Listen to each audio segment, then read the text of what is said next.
Hello everyone, welcome to geology concepts. मैं हूं अजीत कुमार सिंह और आप देख रहे हैं हमारा वीकली करंट अफेयर सीरीज। ये नवंबर के सेकंड वीक का सेकंड लेक्चर है। राइट, इसके लिए जो टॉपिक्स हमने लिए हैं वो कुछ 16 टॉपिक्स हैं, जिसमें फर्स्ट है न्यूक्लियर वेपन्स, एनपीटी यानी कि non proliferation treaty, MTCR, CTBT, ये सारे न्यूक्लियर वेपन से ही रिलेटेड है। Right, then India and GCC gulf cooperation council, refugee policy, suicides, semi automated offside technology. ये टेक्नोलॉजी अभी आईपीएल एंड फीफा में इसको यूज़ की जा रही है, ताकि फर्स्ट टाइम इसको फीफा में यूज़ किया जा रहा है, जो हम आगे चल के डिटेल में देखेंगे। Right, state of climate in Asia, उसके बाद ये एक हेरिटेज साइट है, biodiversity heritage site. Then climate change performance index, Himalayan yak, yak से रिलेटेड एक जस्ट छोटा सा न्यूज़ है। ब्लैक कोरल्स, ये तो बहुत बड़ा न्यूज़ है, क्योंकि कोरल्स से रिलेटेड अगर कोई न्यूज़ आता है that becomes very important. Home kingdom, क्योंकि गवर्नमेंट अभी इस पे काफ़ी ध्यान दे रही है। तो ये सारे टॉपिक्स, शहीदी दिवस एंड टीएफआर। तो ये कुछ 16 टॉपिक्स है जो मैंने जस्ट ब्रीफ में भी बताया, इसको हम डिटेल्स में देखेंगे। So the first topic is nuclear weapon. अभी न्यूक्लियर वेपन से हमें समझ में आना चाहिए कि ये काफ़ी डेडली होता है, और फर्स्ट एंड लास्ट टाइम भी कह सकते हैं जो यूज़ किया गया था, वो वर्ल्ड वॉर टू के टाइम पे हुआ था जापान में। राइट, अभी उसके बाद दोबारा तो कभी यूज़ नहीं किया गया है। इट वाज 1945 एंड ये हिरोशिमा एंड नागासाकी, और इसी के बाद वर्ल्ड वॉर टू भी एंड हो जाता है। पर ये क्यों इम्पोर्टेंट है टॉपिक, क्योंकि हमें समझना चाहिए कि जो वर्ल्ड के अंदर जो न्यूक्लियर वेपन्स हैं, उनके प्रोलिफरेशन को लेकर के वर्ल्ड में क्या ट्रीटी है, क्या कंसेंसस है, इंडिया का क्या स्टैंड है इस पे, और कितने सारे न्यूक्लियर वेपन स्टेट्स हैं और कितने सारे ऐसे स्टेट्स हैं जो रिकॉग्नाइज नहीं हैं, कुछ रिकॉग्नाइज्ड भी हैं। राइट, तो इसके बारे में हम देखेंगे। फर्स्ट ऑफ ऑल तो हम ये देखते हैं कि न्यूक्लियर जो वेपन्स हैं, वो 2 तरीके के 2 प्रिंसिपल पे बनाई जाती है। एक तो fission principle, nuclear fission, and दूसरा होता है nuclear fusion. Fission and fusion is very simple to understand. ये न्यूक्लियर डिवीज़न का तरीका है। इसमें न्यूक्लियर फिज़न में एक्चुअली एक बड़ा मॉलिक्यूल होगा, सॉरी, नॉट मॉलिक्यूल, एक एटम होगा जो डिवाइड होगा 2 छोटे एटम्स में। Right, like helium helium divide हो रहा है 2 हाइड्रोजन एटम्स में। और फ्यूज़न में क्या, 2 हाइड्रोजन एटम मिलके हीलियम बनाएगा, जो कि हमारे सन में होता है। तो sun is like a hydrogen bomb, तो सन में इस तरीके का होता है। और बाकी जो न्यूक्लियर वेपन्स बनाए जाते हैं उसमें मोस्टली फ्यूजन यूज़ किया जाता है, जिसमें एक बड़ा-सा एटम होगा, वो डिवाइड होगा, लाइक यूरेनियम डिवाइड होकर के छोटे एटम्स में।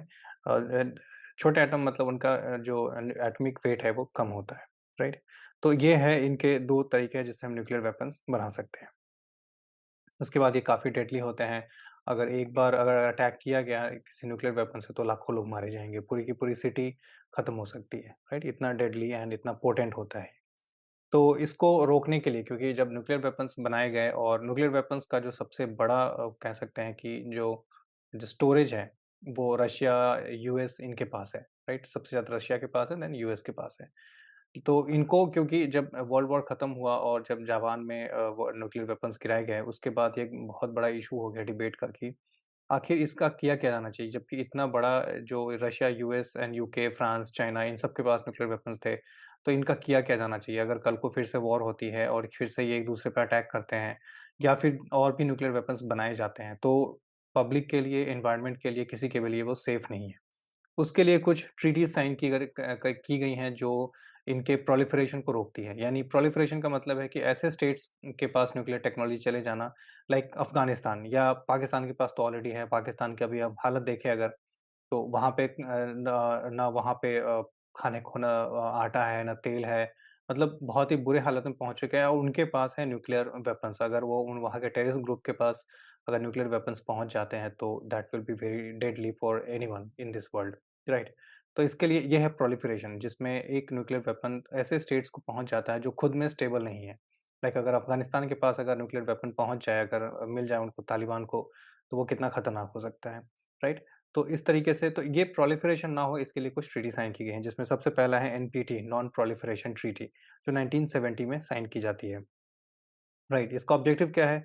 Prevent the spread of nuclear weapons and it's technology. यानी कि जो जस्ट मैंने अभी बताया कि ऐसे स्टेट्स के पास ये टेक्नोलॉजी ना पहुंचे, जो खुद में ही एक अपने आप में अनस्टेबल स्टेट है। राइट, जैसे तालिबान, या फिर अफगानिस्तान की बात करें, और ईरान के लिए भी हम यहाँ पे देखते हैं कि कैसे ईरान के पास जो न्यूक्लियर वेपन्स को लेकर के यूएस उस पर काफ़ी सारे सैंक्शंस लगाता है, जिसमें जेसीपीओए, ये जसीपुआ सैंक्शन जो है वो उसी का पार्ट है, जो ईरान पे काफ़ी सैंक्शंस लगाते रहते हैं। और इसी में का एक सबसे लेटेस्ट एग्ज़ाम्पल था कि ट्रंप ने आकर के जो भी डील्स थी ईरान के साथ वो ख़त्म कर दिया था। पर बाइडेन बाइडेन ने फिर से उसको रिज़्यूम किया है और वहाँ से फिर ईरान पे सैंक्शंस लगाए जा रहे हैं, राइट? दूसरा ऑब्जेक्टिव है कि फोस्टर पीसफुल यूजेस। अब यहाँ पे न्यूक्लियर जो टेक्नोलॉजी है उसका एक पॉजिटिव यूज़ भी है, नेगेटिव यूज़ भी है। नेगेटिव यूज़ है कि हम उसका वेपन बना करके वाइड स्प्रेड डिस्ट्रक्शन कर सकते हैं या फिर उसको कंट्रोल वे में यूज़ करके उससे एनर्जी प्रोड्यूस कर सकते हैं और वर्ल्ड की जो एनर्जी क्राइसिस है उससे डील कर सकते हैं, राइट? तो यहाँ पे जो एनपीटी है वो ये बात करता है कि हम इससे वेपन्स ना बनाएंगे, हम इससे न्यूक्लियर एनर्जी बनाएँगे ताकि हम एनर्जी क्राइसिस जो है वर्ल्ड में उसके साथ डील कर सकें, राइट?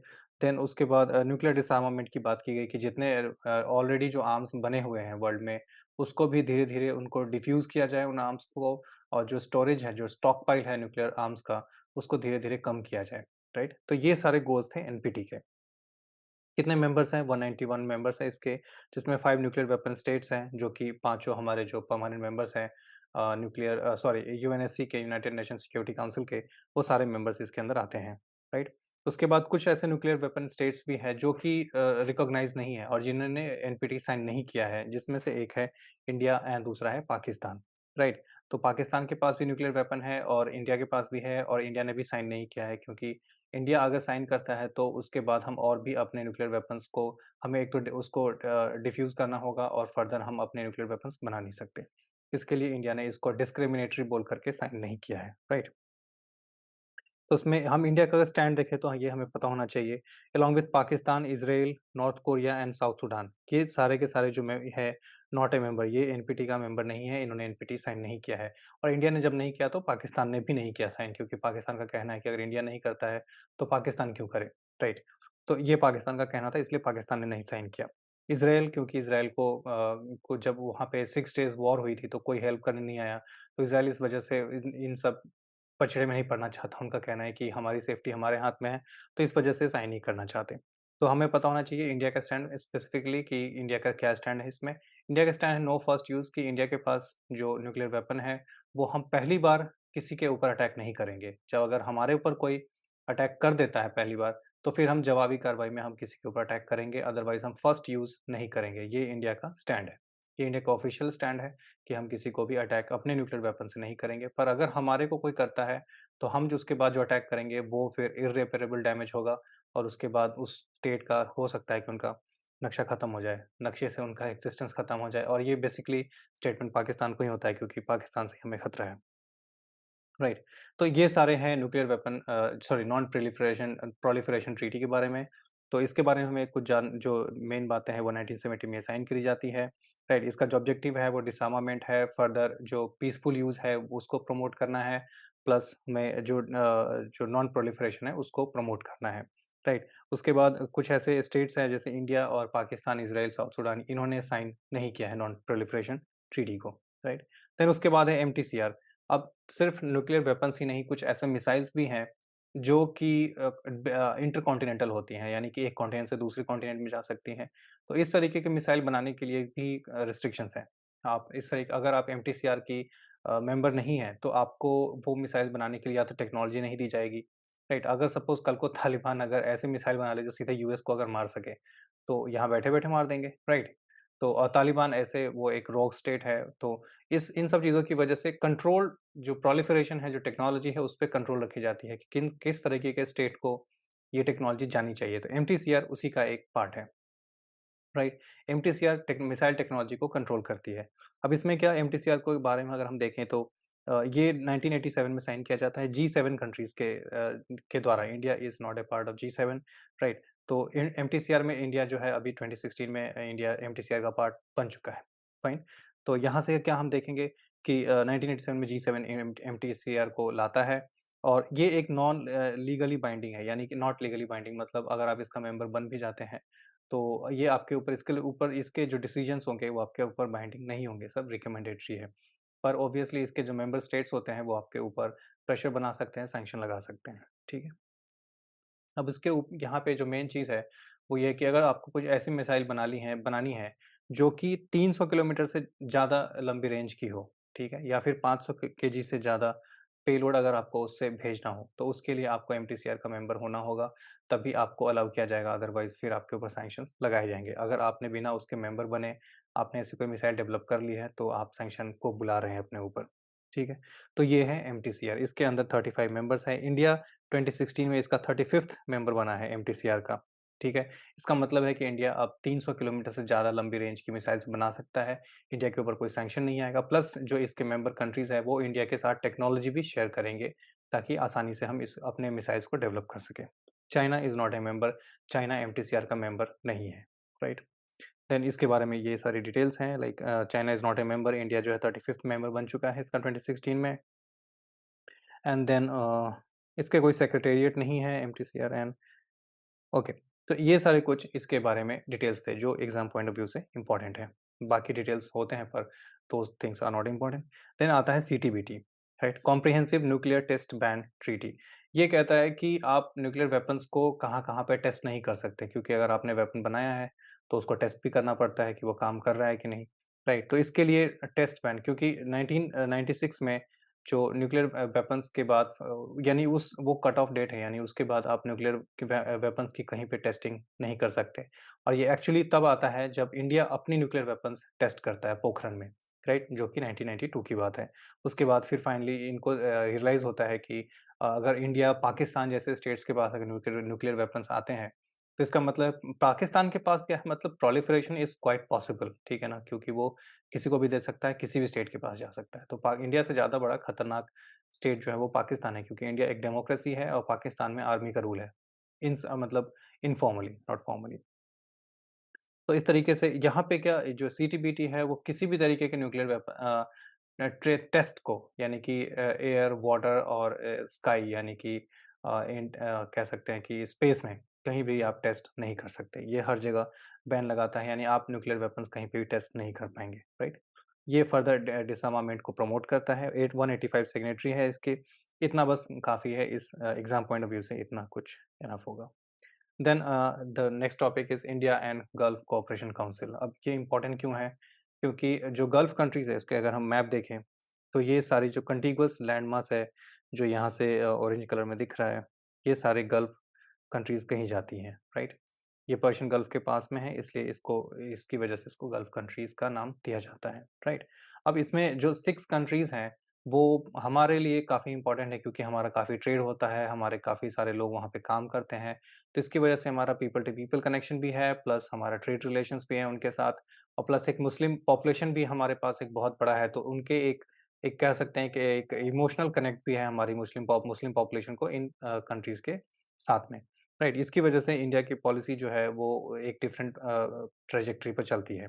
अभी द थिंग इज़ कि यहाँ पे हम इंडिया यानी कि जीसीसी के साथ एक फ्री ट्रेड एग्रीमेंट साइन करने वाले हैं। उससे क्या होगा कि हमारे को हमारे के स उसके ट्रे हमारे जीसीसी के साथ ट्रेड की जो वॉल्यूम है वो काफ़ी बढ़ जाएगी। प्लस जो हमारे लोग वहाँ पे काम करते हैं, उनके लिए भी काफ़ी बेनिफिशियल होगा। अब देखते हैं कि आखिर है क्या ये GCC plus free trade agreement. Free trade agreement के बारे में अगर बात करें, तो फ्री यहाँ पे बोलने के लिए है, बट फ्री का मतलब ये नहीं होता कि कोई टैक्स नहीं होगा। टैक्सेस काफ़ी कम कर दिए जाते हैं, पर फिर भी टैक्सेस होते हैं, राइट? हो सकता है कुछ आइटम्स पे टैक्सेस बिल्कुल भी ना हो, पर ऐसा नहीं होता कि बिल्कुल ही टैक्सेस फ्री कर दी गई हो। कस्टम टैक्स फिर भी लगाए जाते हैं, पर वो काफ़ी कम कर दिए जाते हैं, ताकि जो ट्रेड है उसको प्रमोट किया जा सके, ठीक है? तो ये है हमारा फ्री ट्रेड एग्रीमेंट। अब यहाँ पे जीसीसी काउंसिल के अंदर, यानी कि गल्फ कोऑपरेशन काउंसिल के अंदर 6 कंट्रीज़ हैं। 6 कंट्रीज़ को जैसे हमने मैप में देखा कि सऊदी अरेबिया है, ओमान है, यूएई है, कतर है, बहरीन है, ये सारी कंट्रीज़ इसके मेंबर्स हैं। कतर अकाउंट्स 41% जो हमारा नेचुरल गैस है वो कतर से आता है, राइट? तो हम देख सकते हैं कि इसके साथ अगर हमारा कतर के साथ अगर हमारा फ्री ट्रेड एग्रीमेंट साइन होता है, तो हमें कितना फ़ायदा होगा। ऑब्वियसली तेल सस्ता नहीं होगा, पर और भी जो हम ट्रेड करते हैं उनसे, वो काफ़ी सस्ता हो जाएगा, राइट? उसके बाद हम वहाँ से ऑयल एंड गैस लाते हैं, और प्लस हमारे वहाँ पे काफ़ी सारे लोग काम करते हैं। तो उसकी वजह से वहाँ से हमारे को रेमिटेंसेस आते हैं। रेमिटेंसेस इंडिया में, वर्ल्ड में इंडिया को सबसे ज़्यादा रेमिटेंस मिलते हैं। तो ये भी एक बहुत बड़ा सोर्स ऑफ इनकम हो जाता है इंडिया के लिए, राइट? 18% इंडिया का टोटल जो इनवर्ड रेमिटेंस है वो सिर्फ़ इन कंट्रीज़ से आता है, यानी कि जीसीसी के कंट्रीज़ जो हैं वहाँ से आता है। तो इसके साथ हम अपना ट्रेड एग्रीमेंट साइन करने वाले हैं, राइट? और कौन-कौन से ट्रेड एग्रीमेंट हमने अभी साइन किए हैं? अभी एक्चुअली हमारे पास इंडिया ने 12 कंट्रीज़ के साथ ट्रेड एग्रीमेंट साइन किए हुए हैं, फ्री ट्रेड एग्रीमेंट यानी कि एफटीए, जिसमें से अभी रिसेंटली ऑस्ट्रेलिया हो गया है क्योंकि ऑस्ट्रेलिया के साथ हमने साइन कर लिया है। यूके के साथ हमारी बात चल रही है, ईयू के साथ हमारी बात चल रही है और यानी कि यूएई के साथ हमारी ऑलरेडी ट्रेड एग्रीमेंट साइन हो चुकी है, राइट? तो यहाँ पे हम देख सकते हैं कि ऑस्ट्रेलिया एक्चुअली पिछले 1 दशक से ज़्यादा में हमने किसी बड़ी ऐसी कंट्री के साथ कोई ट्रेड एग्रीमेंट साइन नहीं किया था। पर अभी जो ऑस्ट्रेलिया के साथ ये साइन होने वाला है, अभी बात फाइनल स्टेज पर ही है। तो जिस स्टेज पे ये साइन होगी तो वो इंडिया के लिए काफ़ी हेल्पफुल होगा और ऑस्ट्रेलिया के साथ हम ऑलरेडी और भी रीजनल ग्रुप्स के मेंबर हैं, लाइक क्वाड के मेंबर हैं, राइट? तो ये हमारे ट्रेड रिलेशंस को काफ़ी इम्प्रूव करेगा और इससे हमें फ़ायदा होने वाला है, ठीक है? उसके बाद हमने देखा कि हमने यूरोपियन यूनियन के साथ भी हमारे डील्स जो है वो इस साल के अंत तक साइन हो जाने चाहिए। उसके बाद हमने यूएई के साथ साइन कर लिया है, ऑस्ट्रेलिया के साथ हमारी बात चल रही है, यूके के साथ हमारी बात चल रही है और ये सारे कुछ इस साल के अंदर हो सकता है, मोस्ट प्रोबेबल कि फाइनलाइज़ हो जाएँ, राइट? इंडिया यूके के साथ हमारी बात चल रही है। यूएई के साथ हमने ऑलरेडी साइन कर लिया है, ठीक है। देन हमारी रिफ्यूजी पॉलिसी क्या है? एक्चुअली रिफ्यूजी पॉलिसी के बारे में पिछले साल यानी कि वो कोविड टाइम में 20 में ये काफ़ी हॉट डिबेट था क्योंकि हमने शाहीन बाग में जो प्रोटेस्ट चल रहे थे, उस समय रिफ्यूजी पॉलिसी को लेकर के काफ़ी बात चल रही थी क्योंकि शाहीन बाग का जो सबसे बड़ा इश्यू था कि हम रोहिंग्या को एक्सेप्ट नहीं करना चाहते, पर हम बाकी 3 कंट्रीज़ से like Afghanistan, Pakistan and Bangladesh, in 3 countries से हम नॉन मुस्लिम्स को एक्सेप्ट करने के लिए रेडी थे और गवर्नमेंट उसके लिए रूल बना रही थी, लॉ बना रही थी, राइट? तो इसके लिए जो मुस्लिम पॉपुलेशन है इंडिया में वो काफ़ी और जो बाकी लोग जो इंटेलेक्चुअल्स हैं वो काफ़ी परेशान थे कि ये डिस्क्रिमिनेटरी हो रहा है और इक्वालिटी के अगेंस्ट जा रहा है, राइट? तो आखिर इंडिया की रिफ्यूजी पॉलिसी है क्या? कि हम किसी फॉरेन जो लोग आते हैं, क्या उसको हम एक्सेप्ट कर सकते हैं या फिर उसके लिए क्या लॉ है हमारे पास? वो देखना चाहिए हमें। अब ये इश्यू इसलिए हो गया है क्योंकि जो कुकी चीन रिफ्यूजी है फ्रॉम चिटगोंग एरिया जो बांग्लादेश के हैं, वो मिज़ोरम में एंटर कर रहे हैं, राइट? और मिज़ोरम जैसी जो हमारे नॉर्थ ईस्ट की स्टेट्स हैं, वहाँ पे अगर हमारा डेमोग्राफी चेंज होता है, तो एक्चुअली जो हमारा नॉर्थ ईस्ट के जितने भी स्टेट्स हैं, वो हमारा गेटवे है to the South East Asia, right? क्योंकि साउथ ईस्ट एशिया अपने आप में एक बहुत बड़ा मार्केट है और हम चाहते हैं कि हमारा एक पीसफुल रिलेशनशिप हो उनके साथ, तो उसके लिए डेमोग्राफी को हमारे अनफ़ेवरेबली चेंज होना is not good for India. Right, तो ऐसे अगर बांग्लादेश से या फिर म्यांमार से ऐसे वैसे लोग आके अगर हमारे यहाँ बसते हैं जो हमारे लिए लॉ एंड ऑर्डर का इशू क्रिएट करे, तो हमारा जो जो रिलेशनशिप होगा साउथ ईस्ट एशिया का एशियान के साथ या फिर हम आरसीईपी साइन करने वाले थे, अगर आगे हम चल के साइन करते भी हैं, तो हमारा जो मार्केट खुलेगा उन कंट्रीज़ के लिए या फिर उन कंट्रीज़ का जो मार्केट खुलेगा हमारे लिए, तो उसके लिए लॉ एंड ऑर्डर का सिचुएशन बहुत ही स्ट्रॉन्ग होना ज़रूरी है नॉर्थ ईस्ट के स्टेट्स में। इसमें चाइना का बहुत बड़ा रोल होता है क्योंकि चाइना चाहता है कि बहुत सारे स्टेट्स जो हैं वहाँ पे इंडिया को उनके उनके मन में इंडिया को लेकर के वो नेशनलिज्म वाली फीलिंग थोड़ी कम हो क्योंकि चाइना नहीं चाहता कि हम उन कंट्रीज़ में अपनी मार्केट को पेनिट्रेट करें या फिर उनके मार्केट में हम पेनिट्रेट करें क्योंकि चाइना के लिए वो एक बहुत बड़ा मार्केट का सोर्स है, राइट?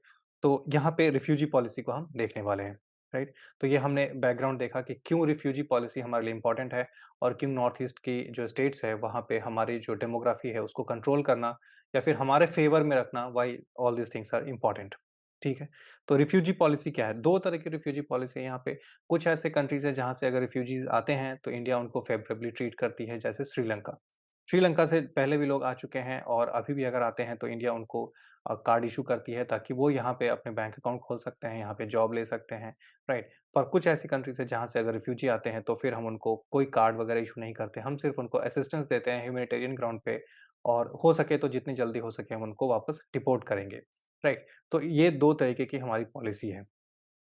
जिसमें से जो हमने देखा कि अफ़गानिस्तान, म्यांमार कि ये सारे इनसे जो मेंबर्स आएँगे, उनको हम कोई कार्ड वगैरह इश्यू नहीं करते और हम उनको फ़ॉर्मली एज़ अ सिटिज़न मतलब अगर श्रीलंका से अगर कोई बंदा आता है, तो हम उनको आधार कार्ड वगैरह भी इश्यू करते हैं। मतलब एक तरीके से हम कहें तो एज़ अ सिटीज़नशिप के लेवल पे हम उनको ट्रीट करते हैं। उनको बैंक अकाउंट ओपन करने की आज़ादी देते हैं और वो यहाँ पे आसानी से रह सकते हैं। पर वही अगर अफ़गानिस्तान से कोई बंदा आ जाता है या फिर म्यांमार से आता है, तो हम उनको वो सारी फैसिलिटीज़ नहीं देते, राइट?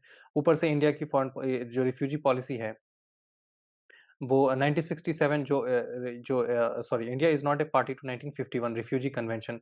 इसका जो इंटरनेशनल लेवल पे जो कन्वेंशन है रिफ्यूजी की, उस पे उसको हमने साइन नहीं किया है और हम उसके मेंबर भी नहीं हैं। तो उसके जो रूल्स एंड रेगुलेशंस हैं, हम उसके लिए बाउंड नहीं हैं, ऑब्लिगेटेड नहीं हैं। तो इसलिए हम 2 तरीके के रिफ्यूजी पॉलिसीज़ फ़ॉलो करते हैं, हम अपने अकॉर्डिंग, हम अपने ईज़ के अकॉर्डिंग, राइट? रिफ्यूजी स्टेटस क्या है, तो हम देखें जैसे तिब्बत से हमने रिफ्यूजी एक्सेप्ट किया है। चकमा एंड हाजोंग को, जो बांग्लादेश है, उनको हमने एक्सेप्ट किया है। बांग्लादेशी रिफ्यूजी जो दूसरे आए हैं 1965 में और 71 में, उसको हमने एक्सेप्ट किया है। श्रीलंका से हमने एक्सेप्ट किया है, और रोहिंग्या जो अभी ऑलरेडी यहाँ पे आए हैं और काफ़ी इश्यू भी हुआ था इसके लिए, तो उनको भी हमने एक्सेप्ट किया है, राइट? तो ये हमारी है रिफ्यूजी पॉलिसी के बारे में। हमने यहाँ पे जो जो इश्यू ये था मेन, कि जो 1951 और 1967 की जो रिफ्यूजी कन्वेंशन है इंटरनेशनल लेवल पे, हम उसके मेंबर नहीं हैं, हम उसके लिए ऑब्लिगेटेड नहीं हैं, राइट? देन सुसाइड्स कम करने के लिए हमने क्या किया है? सुसाइड्स काफ़ी ज़्यादा हो रहे हैं और कोविड के टाइम पे काफ़ी सुसाइड हुए थे। स्टूडेंट्स को काफ़ी स्ट्रेस होता है, एंग्ज़ायटी होती है, और भी सोसाइटी में बहुत सारे इश्यूज़ हैं जिसके लिए लोग परेशान होते हैं। उन सब से निपटने के लिए हमने सुसाइड को रोकने के लिए क्या किया है? तो उसके लिए हमने 2 तरीके के यहाँ पे इनिशिएटिव्स हैं। एक तो किरण पोर्टल है ये, इसमें 24/7 टोल फ्री नंबर अवेलेबल होता है। आप किसी को अगर ज़रूरत पड़े तो वो कॉल कर सकते हैं, असिस्टेंस ले सकते हैं, गाइडेंस, मोटिवेशन जो भी हो वो प्रोवाइड कर सकते हैं, राइट? तो ये किरण पोर्टल हमें ध्यान रखना है। किरण पोर्टल जो है वो सुसाइड से रिलेटेड है, एंटी सुसाइड यानी सुसाइड को रोकने के लिए। और मनोदर्पण ये स्टूडेंट्स के लिए एक्चुअली बनाया गया था, जिसमें आत्मनिर्भर भारत अभियान, ये एक्चुअली कोरोना के टाइम में आया था कि उस समय काफ़ी लोग डिप्रेस हो रहे थे। लोगों से पीपल टू पीपल कनेक्ट नहीं हो पा रहा था, लोग घरों से निकल नहीं पा रहे थे। इनकी वजह से मनोदर्पण एंड किरण, ये दोनों जो पोर्टल्स है, इनिशिएटिव्स है, वो सुसाइड को रोकने के लिए है। इतना बस काफ़ी होगा इसके लिए। Then semi automated off site technology, अब आखिर ये है क्या? राइट? अब सबसे बड़ी बात है कि हमने देखा है कि जो फुटबॉल मैचेस हुए हैं फीफा अभी रिसेंटली, उसके अंदर हमने जैसे बॉल किस ट्रैजेक्टरी पे ट्रैवल करती है, इसका इसको एक्यूरेटली ट्रैक करना, इसके लिए जो टेक्नोलॉजी है that is called semi automated off site technology, right? अब इसके अंदर क्या करते हैं, बॉल के अंदर ही सेंसर्स लगे होते हैं। बॉल कौन-सी ट्रैजेक्टरी फॉलो करती है, कब उसको हिट किया गया है, वो सारा कुछ रिकॉर्ड होता है, उसकी स्पीड, उसकी direction, everything is being recorded. ठीक है ना? और ये फीफा में भी यूज़ किया गया है और ये आईपीएल में भी यूज़ किया जाता है। तो इसके लिए ये काफ़ी इम्पोर्टेंट हो जाता है। हमें एटलीस्ट नाम से पता होना चाहिए कि सेमी ऑटोमेटेड ऑफ-साइट टेक्नोलॉजी किस चीज़ से रिलेटेड है और इसको कहाँ पे यूज़ किया जाता है। इतना काफ़ी होगा एग्ज़ाम के लिए, इससे ज़्यादा और क्या पूछेंगे इस टेक्नोलॉजी से। स्टेट ऑफ क्लाइमेट जो है एशिया में एक रिपोर्ट आया है, उसके लिए कुछ इसके जो इम्पोर्टेंट फाइंडिंग्स हैं वो हमें जानना चाहिए। इसको किसने इश्यू किया है सबसे पहले तो वो जानना चाहिए। वर्ल्ड मेट्रोलॉजिकल ऑर्गनाइज़ेशन यानी कि डब्ल्यूएमओ के state of climate in Asia, इसको इसने रिलीज़ किया है। UN economic and social commission for Asia and the Pacific, तो ये तो शायद ये नाम ना पूछा जाए, पर वर्ल्ड मेट्रोलॉजिकल ऑर्गनाइज़ेशन ये तो पक्का हमें पता होना चाहिए कि ये उसका एक पार्ट है। राइट, अब इसके फाइंडिंग्स क्या है? फ्लड्स जो है वो सबसे ज़्यादा बड़े रीज़न है डिस्ट्रक्शन का एशिया के अंदर, क्योंकि एशिया जो है वो इंडियन ओशन में क्योंकि उसका जो बड़ा पोर्शन है, यानी कि जो हम देखते हैं जो जावा, सुमात्रा और इंडोनेशिया, ये जो रीजन है वो इंडियन ओशन और पैसिफिक ओशन के बीच में आता है। और इसकी वजह से यहाँ पे जो सुनामी या फिर जो स्टॉर्म्स आते हैं उसकी वजह से फ्लड्स आ जाते हैं, तो यहाँ पे काफ़ी डिस्ट्रक्शन होता है। उसकी वजह से यहाँ पे क्लाइमेट जो रिपोर्ट आई है इसमें कहा गया है कि फ्लड्स सबसे बड़ा रीज़न है। Floods and storm account 80% of the natural disaster that struck Asia in 2021। तो ये हमें यहाँ पे सबसे बड़ा रीज़न समझ में आ रहा है। Flooding was the event with by far the greatest impact in Asia in terms of fertilities and economic damage, यानी फ्लड्स से एशिया में सबसे ज़्यादा नुकसान हुआ है, right? Then so next topic is Attappadi biodiversity heritage site. ये तमिलनाडु का हेरिटेज साइट है, राइट? एंड इंडिया का ये 35th है। तमिलनाडु का पहला हेरिटेज साइट है, बायोडाइवर्सिटी हेरिटेज साइट, और इंडिया का ये 35th है, राइट? अब इसमें हमें देखना है कि आखिर और भी क्या डिटेल्स हैं, जैसे कि अनाईकोंडा लेक, ये लेक जो है इसी बायोडाइवर्सिटी हेरिटेज साइट के अंदर आता है। तो इसलिए ये नाम, जो लेक का नाम है वो काफ़ी इंपॉर्टेंट है, क्योंकि ये अनाईकोंडा लेक है वो इसी हेरिटेज साइट के अंदर आता है।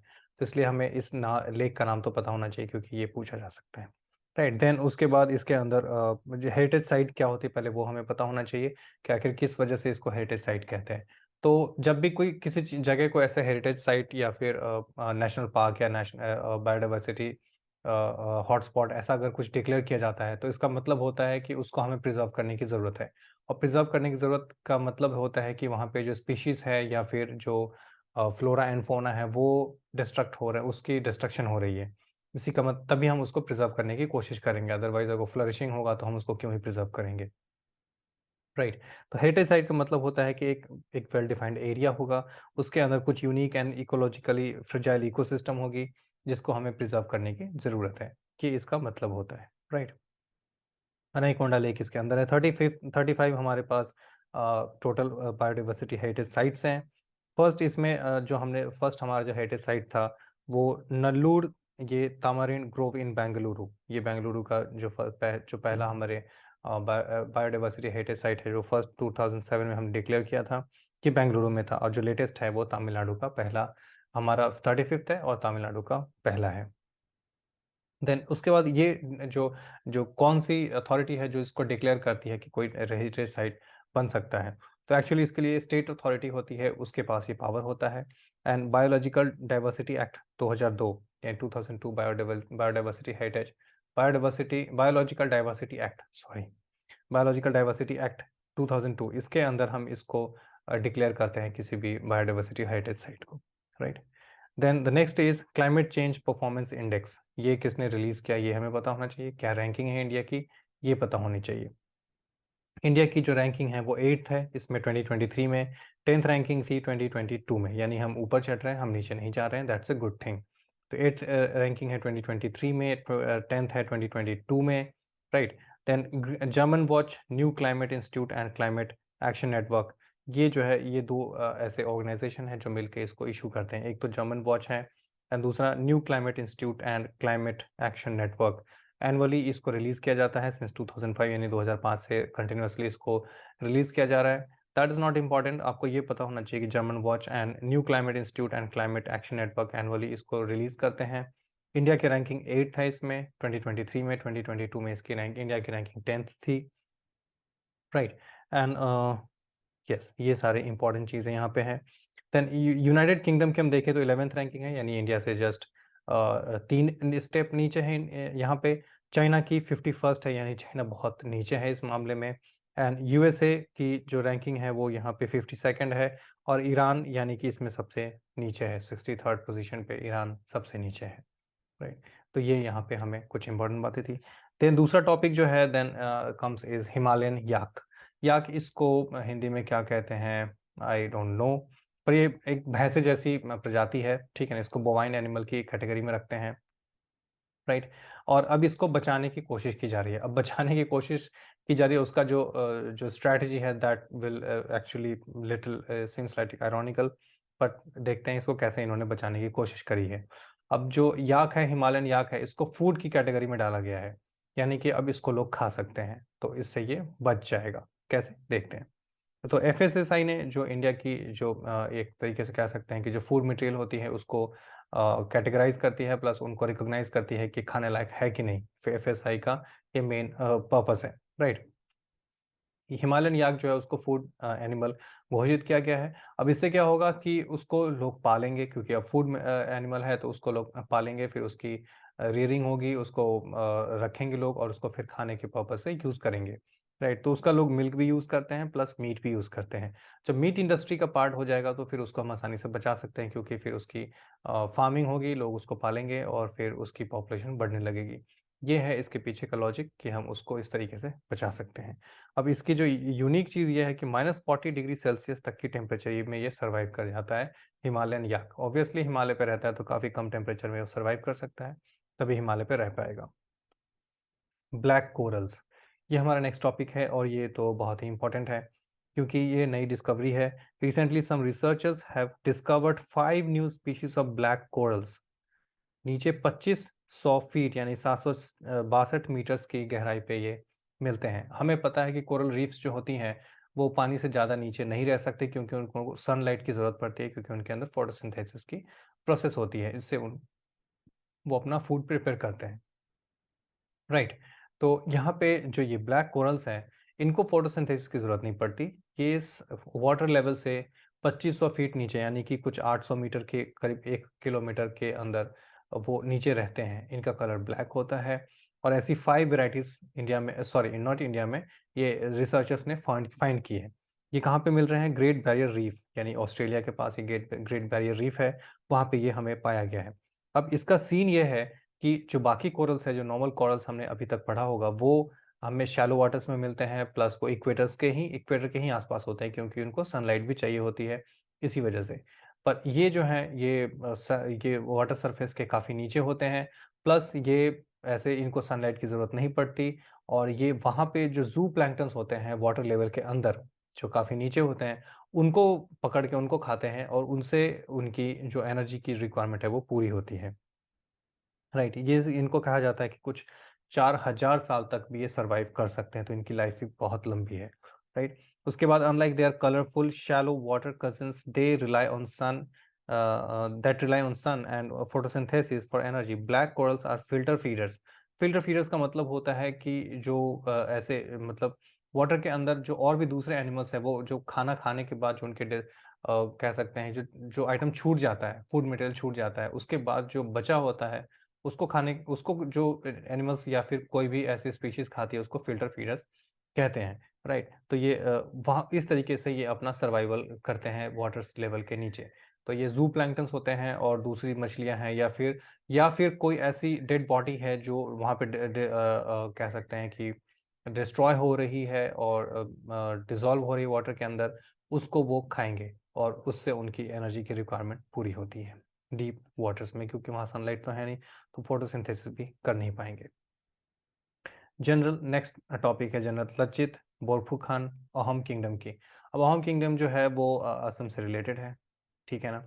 अब यहाँ पे सीन ये है कि इसके बारे में इसके पहले बात नहीं करी जाती थी। राइट, इसके बारे में गवर्नमेंट कभी इस पे ध्यान नहीं देती थी, लेकिन अभी रिसेंटली गवर्नमेंट ने इस पे ध्यान देना स्टार्ट किया है, और इसके लिए जो इम्पोर्टेंट बातें हैं वो यहाँ पे हम देखेंगे।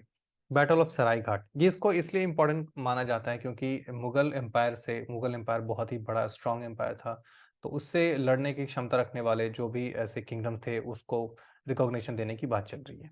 तो बैटल ऑफ सराय घाट जो होता है 1671 में, इसमें मुगल हार जाते हैं, और वो असम की किंगडम पे कब्जा नहीं कर पाते हैं, इसीलिए इसको रिकॉग्निशन दी जाती है।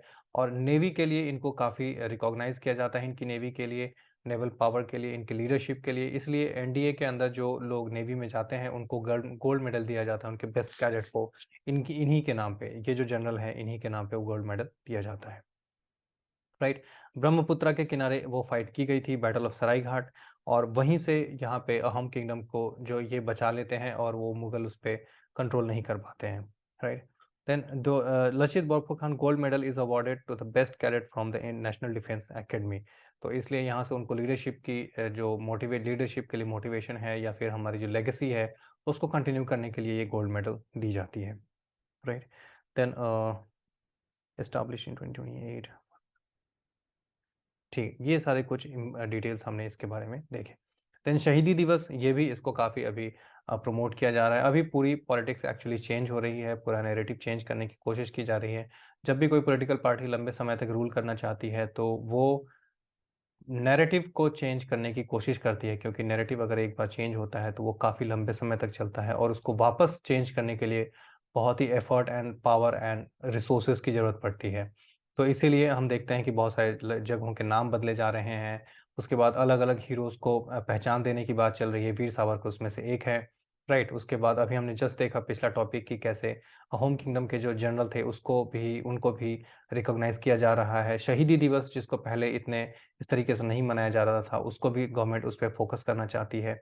रीज़न क्या है? क्योंकि गवर्नमेंट अपना जो रूलिंग पार्टी है, वो अपना नैरेटिव चेंज करना चाहती है, प्लस वो अपना अपना नैरेटिव नहीं, एक्चुअली जो नैरेटिव ऑलरेडी सेट है उसको चेंज करना चाहती है, प्लस वो अपना नैरेटिव एनफोर्स करना चाहती है मेन स्ट्रीम मीडिया या फिर मेन पब्लिक के बीच में।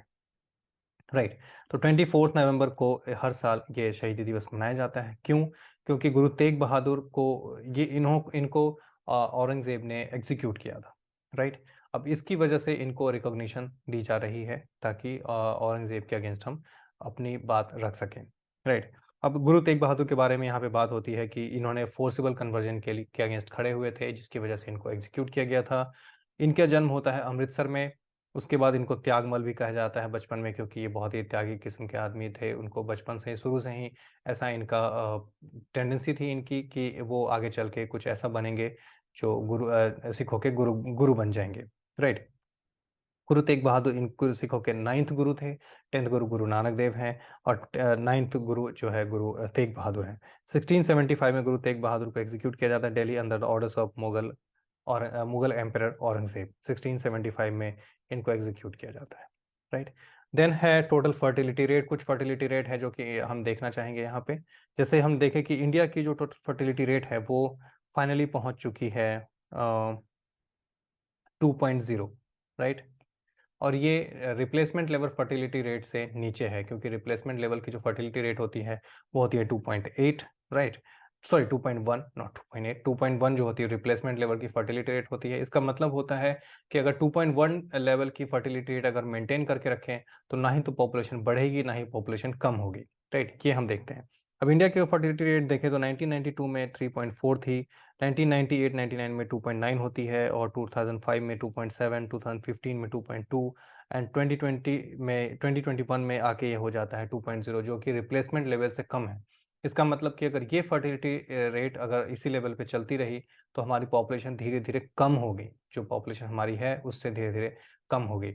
और एक बार और यहाँ पे बता दूं कि हमने चाइना को पीछे कर दिया है पॉपुलेशन के केस में, क्योंकि हम अभी दुनिया के सबसे ज़्यादा पॉपुलस कंट्री ऑलरेडी बन चुके हैं, राइट। तो ये डेटा जनवरी का है, यानी कि नवंबर का।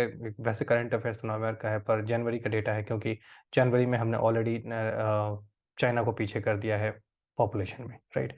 तो ऑब्वियसली अगर हमारी पॉपुलेशन धीरे धीरे कम हो रही है तो दैट्स अ गुड थिंग, पर हम इसको इससे ज़्यादा कम और नहीं कर सकते, क्योंकि उसमें फिर हमें आगे चल के बहुत दिक्कत भी हो सकती है। इसमें एक और चीज़ ध्यान देने वाली बात है कि जो अर्बन फर्टिलिटी रेट है वो सिर्फ 1.6 ही है। रूरल जो फर्टिलिटी रेट है वो 2.1 है, और अर्बन जो है वो 1.6 है। यानी अर्बन एरिया में जो लोग रहते हैं उनको उनकी जो पॉपुलेशन रेट है वो काफ़ी कम होते जा रही है। यानी इसका मतलब है कि अर्बन पॉपुलेशन को अगर सस्टेन करना है तो गांवों से लोगों को इमिग्रेट होना ही पड़ेगा, तभी अर्बन पॉपुलेशन रह पाएगी। अदरवाइज अर्बन जो हमारे सेंटर्स हैं उनकी पॉपुलेशन भी धीरे धीरे कम होती जाएगी। तो इस तरीके से हमने हमारे पास ग्राफ है, जो हम देख सकते हैं कि पॉपुलेशन जो है हमारी 20 से 59 ईयर्स एज की पॉपुलेशन हमारी कितनी है, चाइना एंड इंडिया के रिस्पेक्ट में हम देख सकते हैं। चाइना की पॉपुलेशन जो है वो 2010 के बाद घटनी शुरू हो चुकी है, और इंडिया की पॉपुलेशन है यहाँ से, यानी कि 2022-23 के बाद इंडिया की पॉपुलेशन यहाँ पे पीक पे पहुँच रही है। उसके बाद फिर ये घटना स्टार्ट हो जाएगा, जो कि हमें इस ग्राफ के प्रोजेक्शन से दिख रहा है, राइट। तो ये यूएन का डेटा है, और ये हमारा पॉपुलेशन का स्टेटस है करंट, राइट। इसके बाद ये हम मिलेंगे नेक्स्ट एपिसोड में, जिसमें कि नवंबर के ये सेकेंड वीक का 3rd एपिसोड होगा, और उसमें हम बाकी के बचे हुए टॉपिक्स भी डिस्कस करेंगे। इस टॉपिक से रिलेटेड आपके क्वेश्चंस, क्वेरीज अगर कुछ हैं, डाउट्स, तो वो हमें कमेंट सेक्शन में ज़रूर बताएं। तो फिर मिलते हैं नेक्स्ट एपिसोड में, तब तक के लिए सी यू, बाय बाय।